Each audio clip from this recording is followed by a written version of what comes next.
అద్భుతమైన ఘటన ఆవశ్యకతం కాబోతుంది. సెప్టెంబర్ 25, 26 మీ జీవితగానమే మారబోతుంది. ఒక మహా అద్భుతం మీ ఇంట్లో మీ కళ్ళ ముందే జరగబోతుంది. ఆ జరగబోయే శుభ పరిణామాలు చూసి ఆ మార్పును గమనించి మీ కళ్ళని మీరే నమ్మలేని ఒక దివ్యమైన స్థితికి మీరు చేరుకుంటారు. ఎందుకంటే ఇప్పటి వరకు మిమ్మల్ని ఆవహించి ఉన్న కష్టాలు కానీ, బాధలు కానీ, కన్నీళ్లు, అవమానం అన్నిటిని చీల్చుకుంటూ ఒక దైవక శక్తి అత్యంత రహస్యంగా మీ జీవితాన్ని శాసించబోతుంది. కాబట్టి మీకు రక్షణగా నిలవబోతుంది. అవునండి, ఇవి అక్షరాల సత్యాలు. మీరు ఎన్ని పనుల్లో నిమగ్నం ఉన్నా సరే, మానసిక ఒత్తిడిలో ఉన్నా సరే, దయచేసి మీకోసమే మీరు కేటాయించుకోండి. మీ పనులు పక్కన పెట్టి ప్రశాంతంగా ఏకాంతంగా ఒక చోట కూర్చొని ఈ వీడియోలో చెప్పబోయే ఈ విషయాలను మీ మనసు లోతుల్లోకి ఇంకిపోయే విధంగా శ్రద్ధగా వినండి. ఎందుకంటే ఈ రోజు మీరు తెలుసుకోబోయే ఈ సత్యాన్ని మీ గుండెల తలుపు తడుతుంది. కాబట్టి మీ ఆత్మను మేలుకొలుపుతుంది, మీ భవిష్యత్తుకు బంగారు బాట వేస్తుంది. ఈ పూర్తి వివరాలు అత్యంత స్పష్టంగా విపులంగా తెలుసుకున్నామండి. కాబట్టి ఈ వీడియో ఎక్కడ కూడా స్కిప్ చేయకుండా చివరి వరకు చూడండి. మీ జీవితంలో రాబోయే ఆ అద్భుతమైన మార్పు ఏంటి మీకే సంపూర్ణంగా అర్థమవుతుంది. కాబట్టి మీ ఇంటికి ప్రతిరోజు కూడా, ముఖ్యంగా గాఢ నిద్రలో మీరు ఉన్నప్పుడు రాత్రిపూట ఒక మహాదైవ శక్తి అత్యంత రహస్యంగా వచ్చి వెళ్తున్న విషయం మీకు తెలుసా? ఆ దైవం ఎవరు? అసలు ప్రత్యేకంగా మీ ఇంటికి ఎందుకు వస్తున్నారు? మీకు గనక తెలిస్తే మీరు కేవలం ఆశ్చర్యపోవడం మాత్రమే కాదు, ఆనందంతో పొంగిపోతారండి. ఇన్నాళ్ళుగా ఇంత చిన్న నిజాన్ని గ్రహించలేక మా జీవితాన్ని మేమే అనవసరమైన సమస్యల పాలు చేసుకున్నామని కూడా తీవ్రంగా బాధపడతారు. మీ మీద తన కళ్ళ కటాక్షాలను కూడా వరిస్తూనే ఉంది, కానీ దాన్ని మీరు గ్రహించలేకపోతున్నారు. మీ సమస్యకి మీరే కారణమవుతూ మానసికంగా కూడా మీరే కుంగిపోతున్నారని కూడా మీకే స్పష్టంగా ఈ వీడియోలో అర్థమవుతుంది. కాబట్టి అవునండి, ఆ పరమ సత్యం ఈ వీడియోలో మీరు తెలుసుకున్న తర్వాత క్షణంలోని మీ కళ్ళ నుంచి ఆనంద బాష్పాలు ఆగకుండా ప్రవహిస్తాయి. మీరు ఇన్నాళ్ళకు పడిన కష్టాలకు, అనుభవించిన ప్రతి వేదనకు ఒక సరైన సమాధానం దొరికినట్టుగా మీకే అనిపిస్తుంది. జీవితంలో కొన్ని కఠినమైన సందర్భాలలో కూడా దేవుడు అనేవాడు నిజంగా లేడు అని, మా మీద ఎందుకు ఇంత పగబట్టాడు అని కూడా మీరు ఆ భగవంతుని తీవ్రంగా నిందించిన క్షణాలు కూడా ఉంటాయి. కానీ మీరు ఆ విధంగా మీరు పలికిన ఆ మాటలు ఎంత పెద్ద పొరపాటు ఇప్పుడు మీకే తెలుస్తుంది. ఆ నిజం గ్రహించిన తర్వాత మీ మోకాల మీద వంగి మరి ఆ దైవానికి మనస్ఫూర్తిగా కృతజ్ఞతలు చెప్పుకుంటారు, క్షమించమని కూడా వేడుకుంటారు. జ్యోతిష్ శాస్త్రంలోని ప్రతి రాశికి ఒక ప్రత్యేకమైన స్థానం ఉంటుందండి. ఇక ఈ రాశి చక్రంలోనే ఇది 3వ స్థానాన్ని కలిగి ఉంటుంది. ఈ రాశికి అధిపతి బుధుడు. వీరు ఎంతో సహజంగానే ఎంతో తేజతో ఆత్మవిశ్వాసంతో వెలిగిపోతూ ఉంటారు. అలానే వీరి యొక్క నడవడికలో ఒక హోదాతనం, మాటల్లో ఒక అధికారం కూడా మనకి స్పష్టంగా కనిపిస్తాయండి. చిన్నప్పటి నుండి కూడా వీరి జీవితంలో ఎన్నో సమస్యలు, ఎత్తుపడాలు చూస్తారు. కానీ ప్రతి అనుభవాన్ని కూడా ఒక గుణపాఠంగా స్వీకరించి ముందుకు సాగుతారు. జీవితం మీరు ఎన్నిసార్లు కింద పడి వేసిన అంతకంటే రెట్టింపు పట్టుదలతో మళ్ళీ పైకి లేస్తారు. పడి లేవడం, మళ్ళీ పడడం, తిరిగి లేవడం అనేది వీరి జీవితంలో ఒక భాగంగా అయిపోయింది. చిన్న వయసు నుంచి కూడా ఎన్నో సమస్యలతో నలిగిపోయారు. కాబట్టి ఈ అనుభవాలే వారిని రాటు తెలిసిన వజ్రంలా మార్చాయి. భవిష్యత్తులో ఎదురయ్యే ఎలాంటి క్లిష్ట పరిస్థితుల్లో అయినా సరే, ఎలాంటి కష్టాన్నైనా సరే తట్టుకునే శక్తిని ఇస్తాయి. వీరి జీవితంలో కష్టానికి, అదృష్టానికి మధ్య ఒక విచిత్రమైన సంబంధం ఉంటుందండి. ఒకవైపు కష్టాలేమో పలకరిస్తుంటే మరొక వైపు అదృష్టం కూడా వీరి వెంటే వస్తుంది.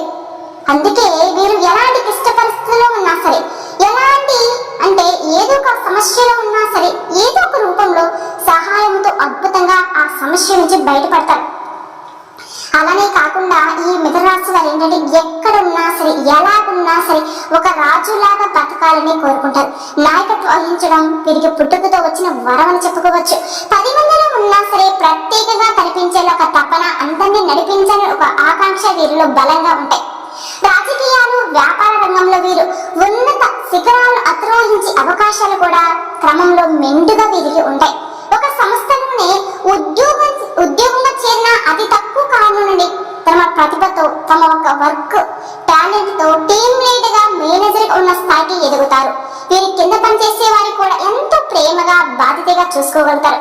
ఏదైనా ఒక సమస్య వచ్చినా సరే పగకు తప్పుకొని వీరికి తెలియదండి. ఆ సమస్యను పరిష్కరించే బాధ్యతలు కూడా తమ భుజాలపై వేసుకుంటారు. అందుకే కుటుంబంలో కావచ్చు, స్నేహితుల్లో కావచ్చు, వీరు చేసే కార్యంలో కానీ అందరూ కూడా వీరిపై ఆధారపడుతూ ఉంటారండి. అలానే కాకుండా వీరి మాట ఇక తిరుగు ఉండదు. క్రమశిక్షణ విషయంలో కూడా వీరు అస్సలు రాజీ పడరండి. అంటే సమయ పాలన, ఆరోగ్య రక్షణ, వారు చేసేటువంటి ప్రతి పనిలో కూడా నాణ్యత వంటి విషయాలు కూడా అధిక ప్రాధాన్యత ఇస్తారు. కాబట్టి ఈ లక్షణాలే వీరిని విజయాల దిశగా మరింత దగ్గర చేస్తూ ఉంటాయి. అలానే వీరి జీవన శైలి ఎంతో పద్ధతిగా, ప్రణాళికబద్ధంగా ఉంటుంది. అయితే నిరంతరం కూడా అభివృద్ధి సాధించాలని ఒక తపన ఒక్కొక్కసారి ఏంటంటే వీరికి మానసిక ప్రశాంతత కూడా దూరం చేస్తుంది. విశ్రాంతి లేకుండా శ్రమించడం వల్ల కుటుంబంతో కానీ స్నేహితులతో కానీ గడిపే అమూల్యమైన సమయం వీళ్ళు కోల్పోతున్నారు. ఈ విషయంలో మీరు కాస్త జాగ్రత్తలు తీసుకొని వహించడం చాలా అవసరం. కాబట్టి సమాజంలో తమకంటూ ఒక ప్రత్యేకమైన స్థానం, గుర్తింపు, గౌరవం, గుర్తింపు ఉండాలని బలంగా ఆశిస్తారండి. వీరికి ఆత్మ అభిమానం చాలా సున్నితమైంది. ఎవరైనా సరే వీరి ఆత్మ అభిమానం దెబ్బతీసే విధంగా మాట్లాడినా, ప్రవర్తించిన చిన్న మాట అయినా అస్సలు సహించలేరు. అలాంటి వారిని జీవితం నుంచి పూర్తిగా తొలగించుకోవడానికి కూడా వెనుకాడరు. ఆర్థిక విషయాలలో కూడా వీరు చాలా తెలివిగా వ్యవహరిస్తారు. డబ్బును ఎలా సంపాదించాలో, దాన్ని ఎలా కాపాడుకోవాలో కూడా వీరికి బాగా తెలుసండి. అయితే ఒక్కొక్కసారి ఏంటంటే వీరు చుట్టూ ఉన్న వాళ్ళే వికలను గుడ్డిగా నమ్మి కొన్ని నిర్ణయాలు తీసుకోవడం వల్ల చిక్కుల్లో పడే అవకాశం ఉంటుంది. సమస్యలు వీరే కొని తెచ్చుకుంటారు. అందుకే ఏదైనా సరే నిర్ణయాలు మీరు తీసుకునేటప్పుడు బాగా ఆలోచించి తీసుకోవాలి. దురదృష్టవశాత్తు సొంత వాళ్ళ వల్లే కొన్ని వదిలేసిన బాధ్యతలు కూడా మీ మీదే పడతాయి. వాటిని ఎంతో కష్టపడి నెరవేర్చిన చివరికి ఆ సొంత వాళ్ళ వల్లే మీరే మాట్లాడవలసి కూడా వస్తుంది. అంటే కృతజ్ఞతలు లేని వ్యక్తుల వల్ల జీవితంలో ఎంతో మానసిక వేదనకు గురవుతారు. తీవ్రంగా కూడా ఇసుకుపోతారని కూడా చెప్పుకోవచ్చు. వీరిలో ఉండే మరొక ప్రధాన లక్ష్యం ఏంటంటే లౌక్యం అండి. ఈ ఎవరితో ఎప్పుడు ఎలా మాట్లాడితే పనులు జరుగుతాయి వీరికి బాగా తెలుసు. అలానే కాకుండా తమ తెలివితేటలతో కావచ్చు, మాటకారతనంతో కూడా ఎంతటి కష్టపడి పనైనా సరే శుభ్రంగా పూర్తి చేయగలుగుతారు. ఓటమిని అంటే అస్సలు అంగీకరించే మనస్థితి వీరికి ఉండదండి. విజయం సాధించేంత వరకు నిద్రపోరు. ఏ పనైనా సరే మధ్యలో వదిలిపెట్టమనే మాట వీరికి నచ్చదనమాట. ఎలాంటి పనైనా సరే ఒక లక్ష్యాన్ని నిర్దేశించుకున్నారు అనుకోండి, దాన్ని చేరుకునే వరకు వారి యొక్క దృష్టి మార్చడం ఎవరి వల్ల సాధ్యం కాని పని. ఈ పట్టుదలే వారిని సామాన్య నుండి కూడా కోటీశ్వరుగా కూడా మారుస్తూ ఉంటుంది. ధనవంతులు కూడా అవుతారండి. అయితే వీరి ఆవేశం కూడా కాస్త ఎక్కువే. ఆవేశంలో తీసుకున్న కొన్ని నిర్ణయాల వల్ల అనేక సార్లు నష్టపోతారు. కోపాన్ని అదుపులో ఉంచుకుంటే ఇక వీరికి తిరిగి ఉండదు. ఇతర బాధ్యతలను, కష్టాలను తమదిగా భావించి నెత్తిన వేసుకుంటారు. సహాయం చేయాలని మంచి మనసుతో అలా చేసిన చివరికి ఆ బరువు మోయలేక చాలా కాలం బాధపడవలసి వస్తుంది. అభిమానం వేరు, దురాభిమానం వేరు గ్రహించి నడుచుకోవాల్సిన బాధ్యత వీరిపైనే ఉంటుంది. సమాజంలో వీరికి మంచి పలుపడి ఉంటుంది. వీరు మాట తీరు, ప్రవర్తన ఎంతో ఆకట్టుకునే విధంగా ఉంటాయి. అలానే అనవసరమైన విషయాల్లో తలదొచ్చుతారు. కానీ ఎక్కడైనా సరే అన్యాయం జరుగుతూ ఉంటే మాత్రం అస్సలు సహించలేరు. వీరి న్యాయబద్ధమైన వైఖరి అందరి మనసులో పొందుతుంది. వీరిలో దానగుణం సహజంగానే ఉంటుంది. కష్టాల్లో ఉన్న వారిని చూస్తే వీరి హృదయం చలించిపోతుంది. తమ దగ్గర లేకపోయినా సరే, అప్పు చేసైనా సరే ఇతరులకు సహాయం చేస్తూ ఉంటారు. ఇటువంటి గుణం వల్ల ఎంతో మంది దీవెనలు కూడా వీళ్ళు పొందుతూ ఉంటారు. స్నేహితుల కోసం ఎంతటి త్యాగానికైనా సిద్ధపడి ఉంటారు. కానీ ఎవరైనా సరే నమ్మక ద్రోహం చేస్తే వారిని అప్పటికే క్షమించలేరు. జీవితంలోని ప్రతి దశలో గెలవాలని ఒక తపన, ఆత్మవిశ్వాసంతో ముందుకు దూసుకొని వెళ్తారు. అపజయాలు ఎదురైనా సరే వాటిని పాఠాలుగా స్వీకరించి రెట్టించిన ఉత్సాహంతో ప్రయత్నిస్తారు. ఒక్క మాటలో చెప్పాలి అంటే ఈ మిథున రాశి జాతకులకి విజయ కేరాపరసం చెప్పడంలో ఎలాంటి సందేహమే లేదు. కానీ చిన్న వయసు నుంచి కూడా వీరి కష్టాల్లోనే, వీరి జీవితం కష్టాలుగానే ఉన్నాయి. ఎన్నో రకాలుగా వీళ్ళు కింద పడి పైకి లేచిన వ్యక్తులే. అంటే చిన్న వయసు నుంచి ఎన్నో సమస్యలతో నలిగిపోయి ఉన్నారు. కానీ వీరికి ఈ పరిస్థితి రావడానికి కారణం వారి చుట్టూ ఉన్న మనుషులే.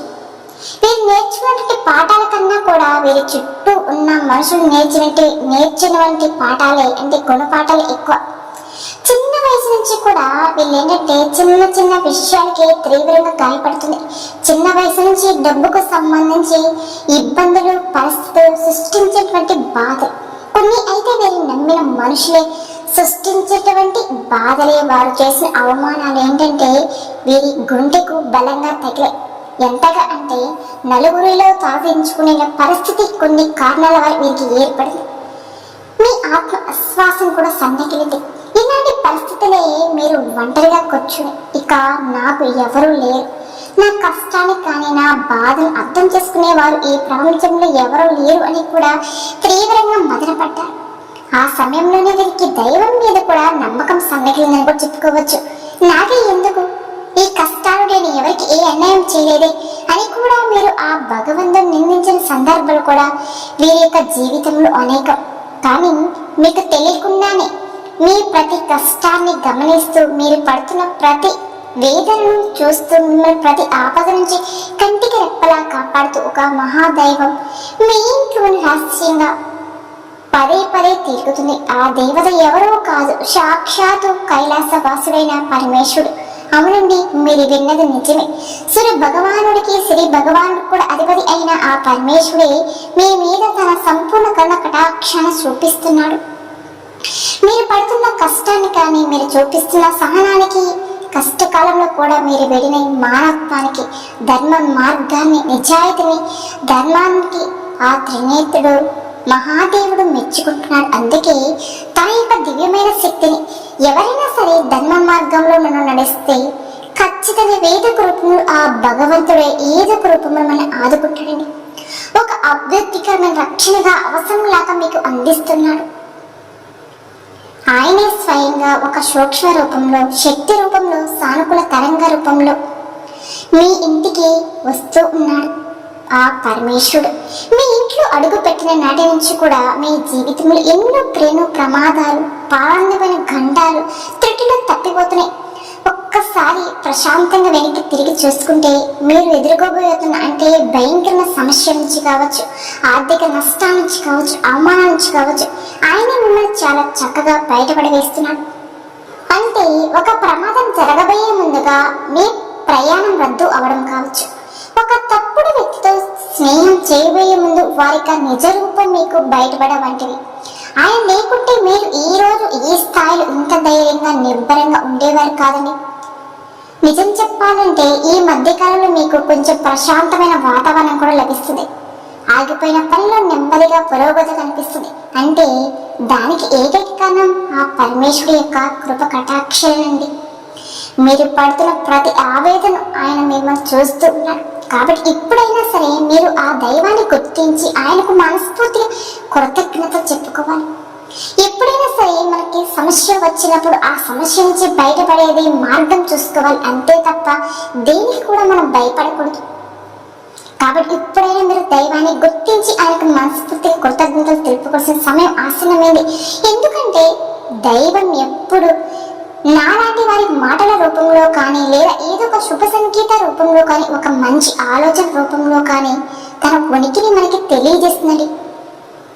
మీ జీవితంలో పాతుకపోయి ఉన్న సమస్య నుంచి ఇక శాశ్వతంగా తొలగిపోవాలి అంటే కనుక మీరు పరమేశ్వరుని పూర్తి నమ్మకంతో ఆరాధించడం ప్రారంభించండి. ఇక ఈ మిథున రాశి వారికి ఈ సెప్టెంబర్ మాసం నుంచి మీ జీవితంలో అయితే కొన్ని పెను మార్పులు సంభవించబోతున్నాయి. అంటే మీకు ఉన్న సమస్యలు, కష్టాల నుంచి అన్నిటికి కూడా పునఃస్టాప్ పెట్టినట్టు. ఇక ఈ రాశి వారికి అన్ని విధాలుగా కూడా మంచిగా ఉండబోతుందండి. కొన్ని గ్రహ సంచారాల కారణంగా మీ జీవితంలో అద్భుతమైన మార్పులు రావడం వల్ల మీకు అన్ని విధాలుగా బాగా కలిసి వస్తుంది. అనుకోని విధంగా డబ్బు చేతికి వస్తుంది. సకాలంలోనే మీ ప్రతి పని కూడా పూర్తి అవుతుంది. ఇక అన్ని విధాలుగా ఒక్క మాటలో చెప్పాలంటే ఈ సెప్టెంబర్ మాసం నుంచి మీకు మంచి రోజులు మొదలయ్యని కూడా చెప్పుకోవచ్చని. అందుకే మీకు శివుడికి ఒక విడదీరైన బంధం ఉందండి. ఎందుకంటే ఈ మిథున రాశి జాతకులు సహజంగానే శివ భక్తులే ఉంటారు. వారి మనస్తత్వం కానీ వారి యొక్క ఆలోచన విధానం శివతత్వానికి చాలా దగ్గరగా ఉంటుంది. అందుకే ఆ పరమేశ్వరుడు మిమ్మల్ని తన బిడ్డగా భావించి ప్రత్యేకంగా గమనిస్తూ ఉన్నాడు. మీరు కావాలంటే ఒక్కసారి ప్రశాంతంగా గమనించండి. రాత్రి సమయాలలో నిశ్శబ్దంగా ఉన్నప్పుడు తెల్లవారుజామున బ్రహ్మ మొత్తంలో మీ ఇంట్లో ఏదో తెలియనిది ఉన్నట్టుగా మీకు అనిపిస్తుంది. కొన్నిసార్లు మీ ఇంట్లో పూజ చేయకపోయినా సరే సుగంధ భరిత ఏబోధ వాసన రావడం, కర్పూర వాసన రావడం, గంటల శబ్దం వినిపించడం, ఇవన్నీ కూడా ఎందుకు వస్తున్నాయంటే అవేమి మీ భ్రమలైతే కాదండి. ఆ పరమేశ్వరుడు మీ ఇంట్లోనే ఏదో ఒక ఉనికిని మీకు తెలియజేస్తున్నాడు. సాక్షాత్తు ఆ శివయ్యేనండి మీ ఇంట్లో మీ చుట్టూ తిరుగుతూ ఉన్నాడు అనడానికి కూడా అవి స్పష్టమైన సంకేతాలు. ఆ దైవం మీ నుంచి ఏమీ పెద్ద పెద్ద పూజలు కానీ ఖరీదైన యోగాలు హోమాలు కోరుకోవడం లేదండి. కేవలం మీ భక్తిని, మీ స్వచ్ఛమైన నమ్మకాన్ని మాత్రం, మీ నిర్మలమైన మనసును మాత్రమే కోరుకుంటున్నాడు. మనం కష్టంతో పూజ చేయని అవసరమే లేదండి. ఇష్టంతో ఆ శివయ్యను ఒక్కసారి మనస్ఫూర్తిగా తలుచుకున్నా చాలు. మీ కంటి నుండి జారే ఒక భక్తి భాసం ఆయనకి కోటి అభిషేకాలతో సమానం. మీరు చేయవలసింది ఏంటంటే ప్రతిరోజు కూడా ఉదయాన్నే స్నానం చేసి మీ పూజా మందిరం ఉన్న పరమేశ్వరుడు యొక్క చిత్రపటానికి నమస్కరించుకొని ఓం నమ శివాయ అనే పంచాక్షి మంత్రాన్ని కనుక మీకు వీలైన సార్లు జపించడం. ఇలా చేయడం వల్ల ఏంటంటే మీ మనసులో ఉన్న అనవసరమైన భయాలు కావచ్చు, దీర్ఘకాలికంగా ఆందోళనలో తొలగిపోయే ఒక తెలియని ధైర్యం, విశ్వాసం మీకు పెరుగుతున్నది.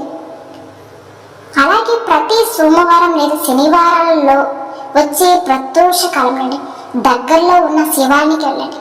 మీ రాగి చెంబుతో స్వచ్ఛమైన నీరు తీసుకుని అంటే మీ చేతులతో మీరే స్వయంగా జలాభిషేకం చేయండి. ఈ నవరాత్రుల్లో శివాలయానికి వెళితే ఇంకా మంచిదండి. ఒక మామిడి దళం అయినా సరే సమర్పించి నువ్వుల నూనెతో దీపం వెలిగించి మీ కష్టాలను మీ బాధలను ఆ స్వామి పాదాల వద్ద చెప్పుకోండి. ఖచ్చితంగా ఆయనే మీ మొర ఆలకిస్తాడండి. మీరు పడుతున్న ప్రతి కష్టాన్ని ఆయన తొలగిస్తాడు. మీరు అనుకోవచ్చు ఈ మధ్య సోషల్ మీడియాలో ఎక్కువైపోయాయని, కానీ ఈ మిథునరాశి జాతకుల వారికి మీ జాతకం ఉన్నటువంటి గ్రహదోషాలు కావచ్చు, మీరు తెలిసి తెలియక చేసిన పాపాలు హరించి మీకు సుఖశాంతులు ఐశ్వర్యం ప్రసాదిస్తానండి ఆ శివయ్య. ఆ శివయ్య అనుగ్రహం మీకు సంపూర్ణంగా లభించిన తర్వాత మీ జీవితంలో ఎలాంటి మార్పులు జరుగుతాయో మీరు ఆశ్చర్యానికి లోనవుతారు. మీరు ఎంతటి కష్టంలో ఉన్నా సరే, ఎంతటి అగాధమైన నిరాశలో ఉన్నా సరే, ఒక్క క్షణం ఆ పరమేశ్వరుని మనస్ఫూర్తిగా ఓం నమ శివాయ అని తలుచుకుంటే చాలు. మీకు తెలియకుండానే మీలో నుంచి ఒక గొప్ప ఆలోచన వస్తుంది, మీకు ధైర్యం వస్తుంది. ఆ సమస్య నుంచి బయటపడే మార్గం కూడా మీకు కనిపిస్తుంది. మీకు వచ్చే కొన్ని గొప్ప ఆలోచనలు ఆ పరమేశ్వరుడు యొక్క సంకేతాలుగా భావించండి. మీరు మరొక ముఖ్యమైన విషయాన్ని గుర్తుపెట్టుకోవాలండి. పరమేశ్వరుడికి ఆశలతో పాటుగా మీకు అండగా నిలిచి మరొక మహాశక్తి ఉంది. ఆ శక్తి ఏంటంటే మీ కులదేవత. మీరు ఎటువంటి పరిస్థితుల్లో ఉన్నా సరే మీ కులదేవతను మర్చిపోకూడదు. కులదేవత అంటేనే మీ వంశాన్ని కాపాడే తల్లండి, మీ మూలాలను కాపాడే శక్తి. కులదేవతో కులదేవుడు. ప్రతి కుటుంబానికి కులదైవం అనేవారు ఖచ్చితంగా ఉంటారు. ఏ మాత్రం ఆలస్యం చేయకుండా వెంటనే మీ పెద్దవాళ్ళని అడిగి తెలుసుకోండి. ఆ కులదేవత యొక్క చిత్రపటం మీ పూజా మందిరంలో పెట్టుకుని ప్రతిరోజు దీపాలను చేయండి. మనం ప్రతి నెత్తి కూడా కులదైవాన్ని స్మరించుకుంటూ దీపాలను చేస్తే కనుక అన్ని విధాలుగా బాగా కలిసి వస్తుంది. పరమేశ్వరుడికి ఆశలు మీకు తోడై ఇక మిమ్మల్ని ఆపగల శక్తి ప్రపంచంలో ఎవరికి ఉండదు. మిమ్మల్ని చూసి అసహ్యపడే శత్రువులు, దుష్ట శక్తులు మీ దరిదాపుల్లో కూడా రాలేదు. వారి ప్రయత్నాలన్నీ కూడా బూడిదలో పోసిన పన్నీరే, వారికి వెదురుదురుదే. మీరు ఏ పని మొదలు పెట్టినా సరే అఖండ విజయం సాధిస్తారు. ఆర్థికంగా ఉన్న ఇబ్బందులన్నీ తొలగిపోతాయి. మీ చేతిలో ధనం ఎప్పుడు నిలకడగా ఉంటుంది. వచ్చింటే ఏదో ఒక రూపంలో మీరు డబ్బును అంటే ఆస్తి రూపంలో కూడా మిగులుతుంది. మీకు లక్షల కోట్ల అవసరం లేదండి. సంపాదించగల శక్తి, సామర్థ్యాల అవకాశాలు మీకు లభిస్తాయి. అన్నిటికంటే ముఖ్యంగా మీకు అమూల్యమైన మానసిక ప్రశాంతత లభిస్తుంది. కుటుంబంలో ఉన్న గొడవలు కావచ్చు, మనస్పర్ధలు, అపార్థాలు అన్నీ తొలుగుతాయి. ఆర్థిక సమస్యలన్నిటి నుంచి విముక్తి కలుగుతుంది. అందరూ కూడా సంతోషంగా ఆరోగ్యంగా ఉంటారు. అలానే మీ భాగస్వామితో మీ అనుబంధం మరింత బలపడి మీ సంసార జీవితం ఆనందమే అవుతుంది. మీ పిల్లలు చక్కగా మీ మాట వింటారు, మంచి అభివృద్ధిలకు కూడా వస్తారు. పరమేశ్వరుని మీ మనసులో నిలుపుకొని ప్రతి పని ప్రారంభించండి. ఖచ్చితంగా మీరు అనుకున్న ప్రతి పని విజయవంతం అవుతుందండి. ఒక్కసారి ప్రయత్నం చేసి చూడండి, మీ జీవితంలో అద్భుతాలు చూడగలుగుతారు. చూసారు కదండి, ఈ వీడియో కనుక మీకు నచ్చినట్లయితే ప్లీజ్ లైక్ చేయండి. అలానే మన ఛానల్ కూడా కొత్తగా చూసేవాళ్ళకి దయచేసి మన ఛానల్ కూడా సబ్స్క్రైబ్ చేసుకుని వీడియో నచ్చితే లైక్ చేసి మాకు సపోర్ట్ చేయండి.